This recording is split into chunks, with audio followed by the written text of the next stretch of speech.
what highlights were there to this fight? You know what? That's a fact. Can't lie. That's actually a fact. Jake Paul and Mike Tyson. This is the issue I take with it. I really don't even have a problem with Mike Tyson and Jake Paul fighting. What I have a bigger issue with is Jake Paul not taking boxing seriously in any capacity and still being able to achieve this fight, still being able to achieve this level of viewership in these eyes. I just think that personally there should be a certain standard or requirement for you to even be eligible to enter the ring with somebody like a Mike Tyson, to be even to be able to say his name. Like, this nigga was calling out Canelo like this is just like he just has a right to passage to whatever he's interested in. I don't like the pay for access. Oh, because I'll advertise myself in a certain way and I know a bigger, more retired boxer can come up off of the fight too. That gives me an entrance into every door humanly imaginable, despite me only fighting scrubs and retired boxers and fighters up until this point, and me not having really any fighting background on my own. Like, Jake Paul on stats, like stat wise and on paper, and you just see his fights, is actually garbage. I watched the highlights that y'all showed me from last stream.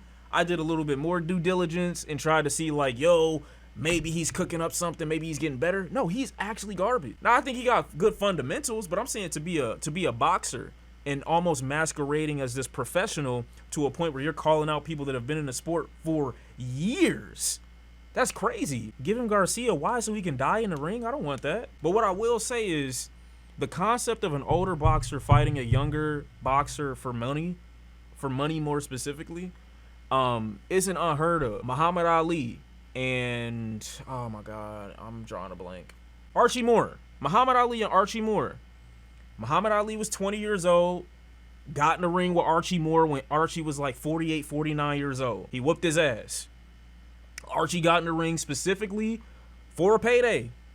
He had a 5-win streak, came in there for a specific payday. That was it. Ali was an asshole to nigga. 100%. The difference, though, like I said, unfortunately, Ali took the boxing shit seriously. Ali was only 20 years old when he fought, and I'm not saying Jake Paul is any Ali, but at least it made it easier for you to swallow that pill knowing that Ali took boxing seriously.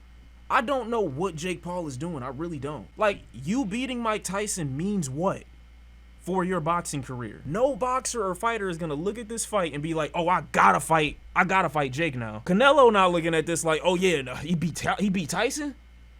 That's next. That's how the boxers be. You beat the best, the next guy look at you like, oh, he's the next on the radar. I gotta beat him now. I understand. At the end of the day, it's about money, but is it really worth this? It can't be worth this. It really can't be worth it. Jake Paul versus Mike Tyson is everything wrong with society. This is a fight that once again pushes the message that clout, money, and influence is valued above everything else in our society. If it's just money, you can literally get that from so many other avenues, I feel like. Why trample over the sport? And while it's going to be fun to watch the fights, the fact that it's even taking place can tell us a lot about where society is headed. If you were to have told somebody 50 years ago about this situation, it would just seem laughable, absurd, and downright stupid. But now it's becoming increasingly acceptable that any influencer with enough followers can become the face of boxing, taking down older men from their former glory and using their reputation to force your brand into the public consciousness. Well, I wouldn't say that.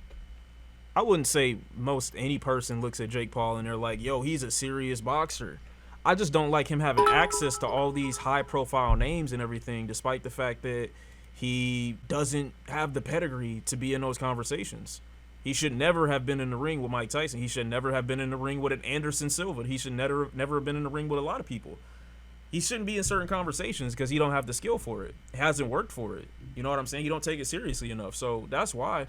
But I don't think anybody who's a fan of boxing looks at Jake Paul and they're like, oh shit, this is a new up-and-comer. He's really got the skill. I don't think anybody who's not a fan of boxing is looking at Jake Paul like he's that crazy, unless I'm tripping. Boxing is meant to be a test of strength and durability, a display of discipline and dedication. Jake Paul and just influencer culture in general has turned this into a spectacle. And on the surface it makes sense. It's great marketing, it brings in a bunch of cash, and may actually promote boxing as a whole. And of course Jake Paul and lots of these other influencers are playing a role. Just like when he started building his brand online, Paul's had no issue making himself the supposed villain. He almost seems to revel in it, playing playing up the arrogant persona he spent years building and angering fans whenever he could. Now, most amateurs in boxing have to claw their way to the top. They spend years honing their skills before they're even given a shot at recognition, much less the big leagues. Paul, in contrast, with clout and influence, has essentially paid his way to fight in the big leagues. And if you have enough money and clout, it seems like in our society today you can almost do anything now, no matter where it's fair, just or not. Using his money and influence, he was able to get athletes with legends behind their names to fight him. And to his audience, he was taking on the best of the best, which added weight to his declarations of being a great fighter when he won.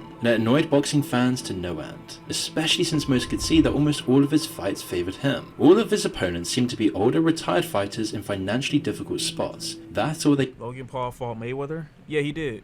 Another horrible fight. I don't think that they go in with a full script, but I definitely think that they go over like, alright, this is how we generally want the fight to go. I don't want things to get too out of hand, so make sure you throw blows, make it seem convincing, but don't do too much. Just survive to the end of the round, you get your check. That's the conversation I think they generally have when it comes to these high-profile fights. Same thing with Mike. He looked like he was sloppy in the ring. He was old. He really didn't seem to take it seriously. He threw less than 100 punches in the entire 8 rounds.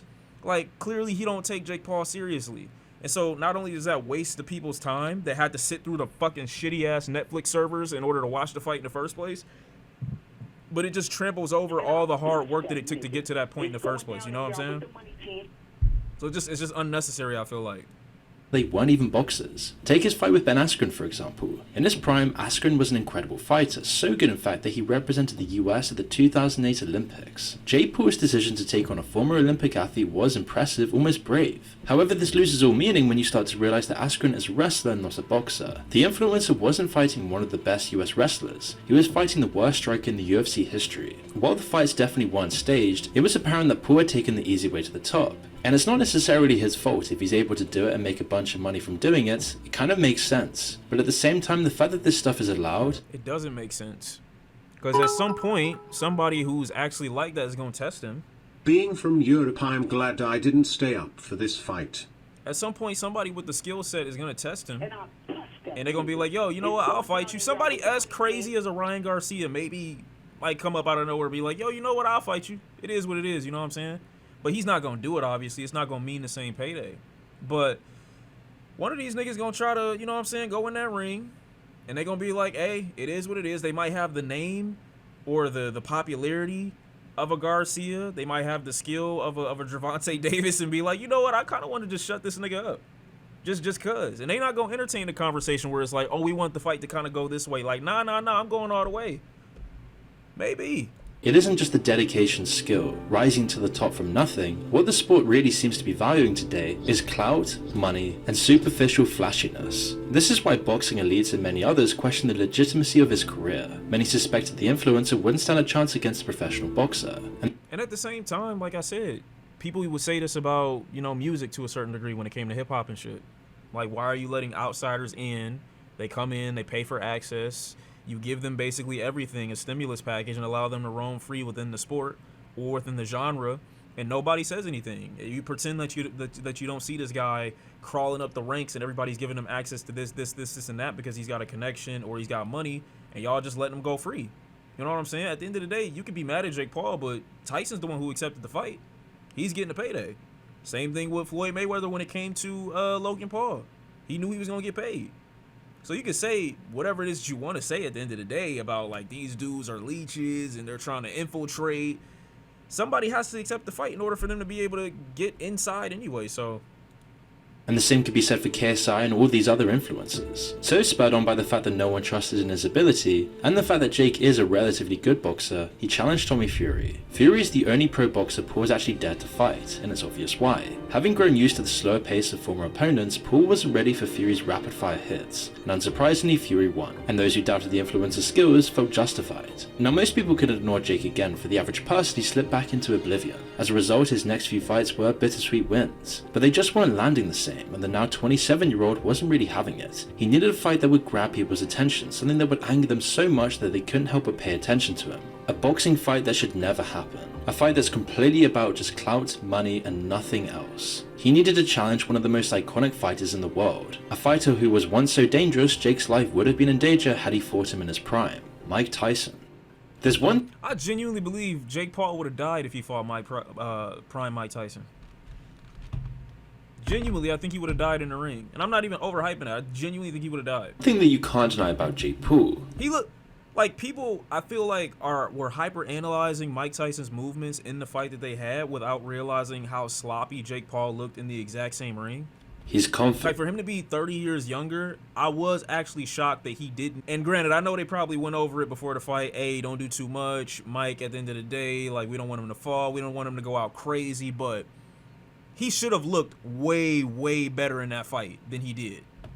Few people can challenge Iron. And that's why I feel like even if you take the win, people are looking at that fight like this was the worst shit imaginable. Not just because Mike Tyson was tired. Not just because he's old and he's no longer in his prime. You fucking suck. You did nothing in that ring the whole time. Why get the dub just to look terrible at the end? Mike to a fight and come out the other side unscathed, even at his age. Many who faced the boxer in the ring got their backsides handed. He was still able to hit him at 60.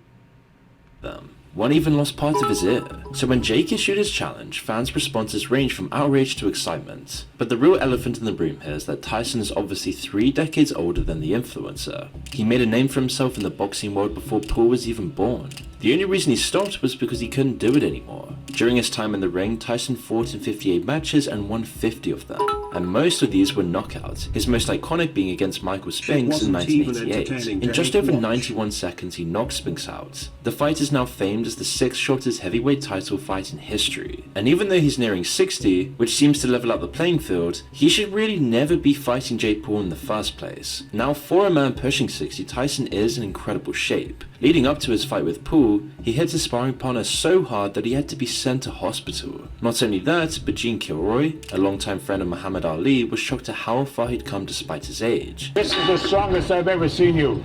Yeah? Yeah, the strongest I've ever, and I know you since you're 13. I think this impresses the out of me. Nothing impresses me. Man, if you don't get your my fault. As fit as he may be, that doesn't erase the fact that Tyson is old and is currently dealing with the consequences of his tumultuous past. He was even forced to postpone his initial fight with Jake due to health complications, and he's dealing with more than just ulcer flare-ups that need immediate medical attention. As in 2022, Tyson had to use a walking stick and a wheelchair due to nerve issues that affected his legs. Health issues aside, he also hasn't fought professionally in over 20 years, which is why many people are worried that this bout with Jake might actually be too much for him. Promoters like Eddie Hearn have been particularly outspoken about the ordeal. His biggest concerns are the danger Tyson will be putting himself in and the lack of respect for the integrity of the sport. Because I think it's just disrespectful to the sport, but I don't want to see it. I don't want to watch my all-time favourite fighters, one of my heroes, I guess, in a boxing ring at 55 years of age, a shell of what he once was. He made it clear that if Tyson got seriously hurt in the ring, it was on the people who allowed this match to even happen. And Jake has actually also shown concern for the older fighter's health as well. After Tyson's ulcer flare-up in May, he assured people his primary concern was the boxer's health. Bro, please. However, he's also not giving Tyson much choice in the matter.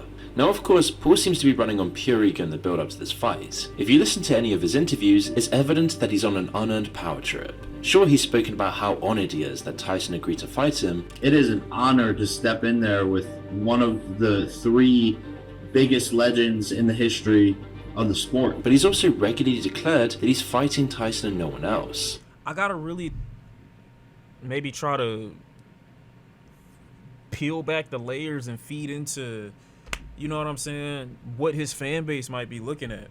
Because I'm looking at this, or a regular person I feel like looking at this, and they're just like, you know what I'm saying? It's disgraceful. What's the benefit? How do you win outside of the payday, obviously? Who are you going to brag about this to? And then I forget he has a following. You know, he's got an audience. You just don't think that it exists because you never see it or interact with it. But clearly he's going back and telling somebody about this massive W, and we just did amazing, and I just beat Mike Tyson. But it's just like, I feel like enough people are seeing through it to a point where it doesn't matter. Like, a point where you just wouldn't even say openly or be proud of this accomplishment at all. Or he risks a dangerous fight that could leave him hurt and ruin the reputation of boxing as a whole. Jake is also constantly talking himself up. something that's unsurprising for clout-hungry influencers. But he seems particularly overconfident. It's almost like he's compensating for something. The what for revealed itself in an interview at the end of last month. While talking with the Today Show Australia, Paul insisted he is a killer, and that he was born to be world champion, not an easy task for a non-professional boxer. But nonetheless, he's determined to be so. People just think I'm this nice, crazy, smiley social media content creator. I like to have fun. You know, I've always been the class clown, but I'm a killer. This is what I was bred to do. This is my destiny. However, he sounds less like a man sure of his abilities and more like someone trying to get people to take him seriously. And perhaps he cares more about what people think than he's letting on. And unfortunately for him, everyone but his YouTube audience seems to be on Tyson's side. Even fighters like Quinton Jackson and Conor McGregor want Tyson to shut that kid up and rattle him. But this fight between Jake Paul and Mike Tyson is more than just an embarrassment for the boxing world. It will become a demonstration of how society rewards and often values showmanship over hard work. I was surprised when I saw so many people bet. Chat, my shit hit crazy. I knew it before this even happened. Jake Paul gonna take this dub. Not because he was gonna outskill or outbox Mike Tyson, but because it doesn't make sense for Jake Paul to fight Mike Tyson, him to make all this spectacle and then him not win. I don't care how he fought up until the last round. I knew going into this that they're gonna he's gonna win. I only wish I bet more lol. Fuck Mike Tyson, by the way. I don't know how he's gonna get there, but he's gonna win. So when I saw Drake especially betting $300,000 on Mike Tyson to win, I'm like, nigga, I'm about to go all in on Jake. This is perfect. This is my perfect opportunity. Nigga, when I tell you, now granted, I still lost a few of them because I thought that, you know, why have one of them in the ring if nobody gonna get knocked down? It was one of the most boring fights I've ever seen in my entire life. So I did think that they were gonna try to make a little bit more of a spectacle of it. But at the end of the day, he still took the dub. $300,000 on Mike Tyson to win in a fight like this is insane to me. That might have been the dumbest bet of all time. Ain't gonna have shit for college. That's crazy. That's crazy. Kinds of novelty bouts are nearly always disappointing and they're always forgotten shortly afterwards. Everyone remembers George Foreman's fight against Ali, or the time he took back the belt a stunning 2 decades later, but barely anyone remembers the time he fought 5 men in one night. It just doesn't really have the same... Jake Paul is a D+ pro boxer at best. He will never, and I mean never, become a world champion in his life, even as a light heavyweight, one of the easier weights. He is 10+ years behind the competition skill-wise, and he knows that. Yeah, and I think any person that is following it, or any of his coaches, I don't even think he could be coached into being a better fighter, to be honest. I just think the opening fights were so much better. That one girl with the bloody eyebrow. I heard about that one. Holy shit. I heard about that one. I didn't get a chance to watch it. I stopped, or I started. That's what I really should have watched the undercard fights. I really should have watched them. I just went in right as the clock hit 11, and I'm like, yo, let's just see what they can do. And even that fight was still a great display of strength and boxing prowess. But these influencer fights are a bit different to the classic exhibition matches we used to see. At first, they just fought between each other. It was completely opaque. Dog, he literally looks like the dude off The Incredibles when he was a kid. Crazy, bro. A lot of these be looking like Disney Channel characters, bro. I don't know how they do it. The exhibition matches we used to see. At first, they just fought between each other. It was completely opaque with what they were doing with the first Logan v KSI fight. Both of the influencers got Jack, my fault. I mean Dash, my fault. Advertise themselves in front of a whole new audience. Like, they all got it.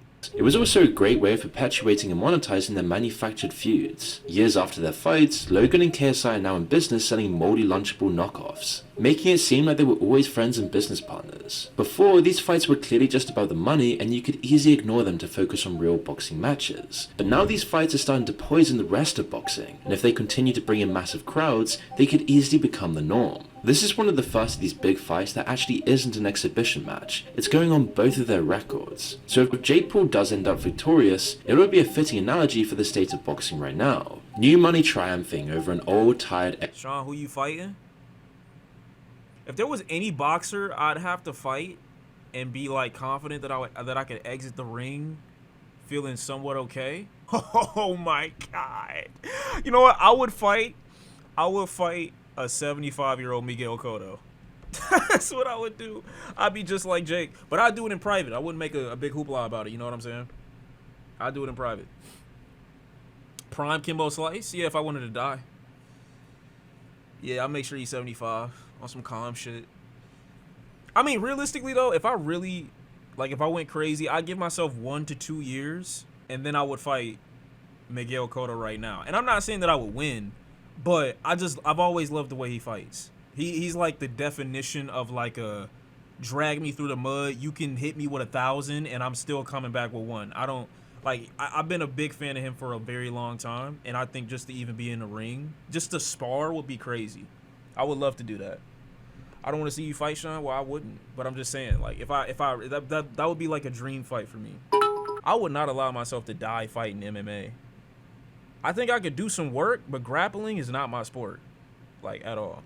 If you put me in a ring against like a somewhat experienced MMA fighter, even amateur, I'm probably getting washed. The sport. While influencers are introducing an entire generation to boxing, there's little to no interest in pro matches anymore, as the only thing that's actually promoted by the boxing networks is drama between influencers and how quickly they can take each other out. And this is all because influencer fights are just a lot more flashier. They're essentially WWE without the professionals or safety measures. It's no wonder that Logan Paul's new move is to literally work for the WWE, and the fact that this is just boxing now is warping the young generation's sense of value and success. It seems like these days your success is often measured just by how many followers you have. It doesn't even matter if you're skilled at your craft. If you aren't earning vast amounts of money from it, you just aren't successful. Or rather, that's the mindset of a lot of the younger generation, as learned from following people like Jake Paul and other influencers. Now, he may inspire someone to follow in his footsteps, but what happens when they don't succeed as fast as he did? They may get frustrated to the point they resent the sport and eventually drop it. That's not true at all. You gotta remember, the people that are participating in boxing and are taking it seriously and are making strides in it are people that are starting from the very bottom. So, like, nobody's looking at Jake Paul and like, oh, I want to be a boxer now. I'm sure there are people. Verity, I love you, appreciate you with the big 22.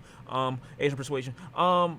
Like, nobody is a fan of Jake Paul to a point where it's like, oh, I want to be a boxer now. I'm gonna start from zero. And even if they did start from zero, they'd have to go through the same shit that all the professionals go through. Like, Jake Paul is an exception. Like, what are you talking about? Like, this isn't gonna be the new standard or anything like that. I don't get it.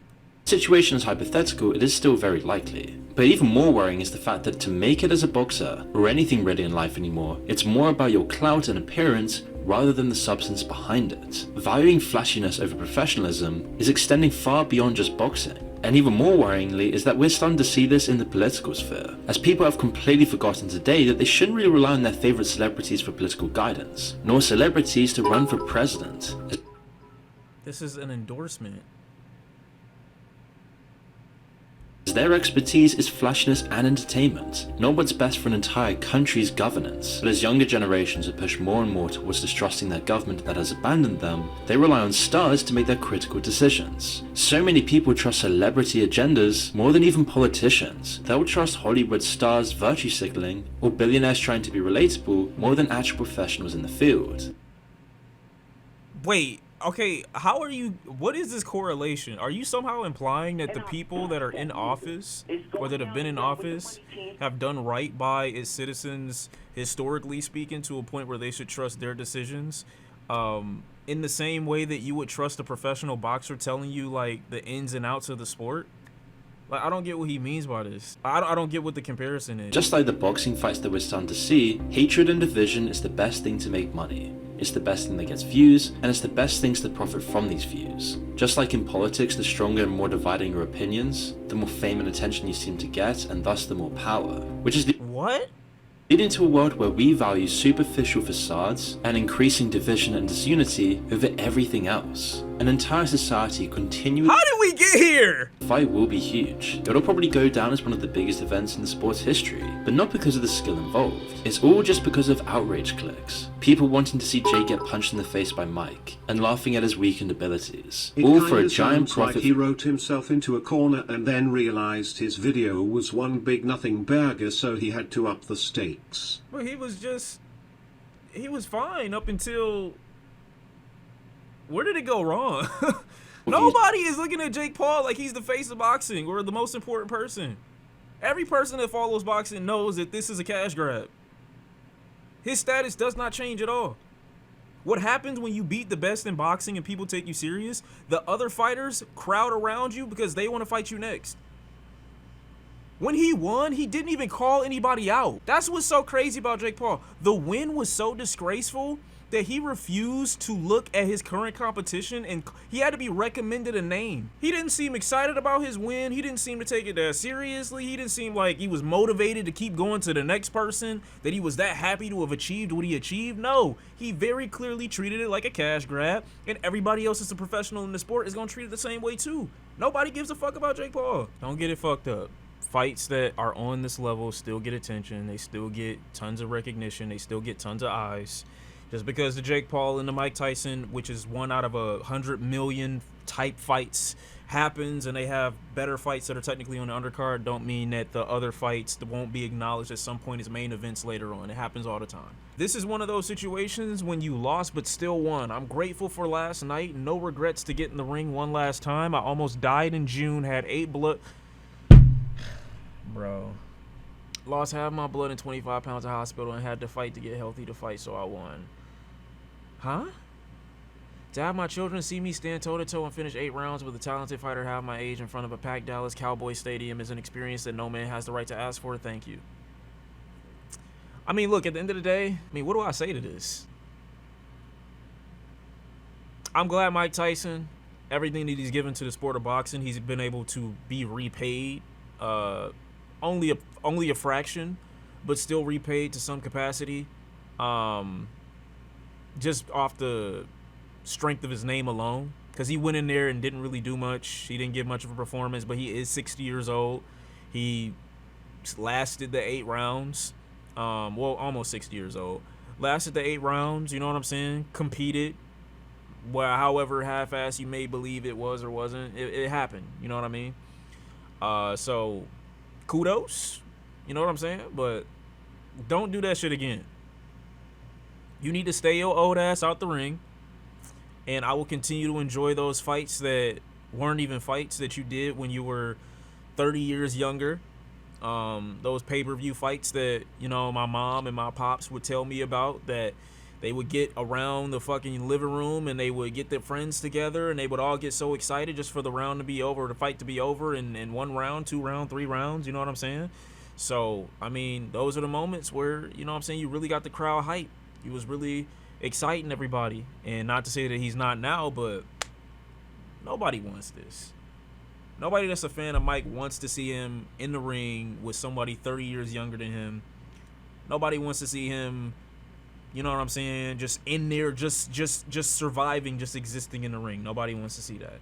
So, I'm glad he got his payday, but don't do that shit again.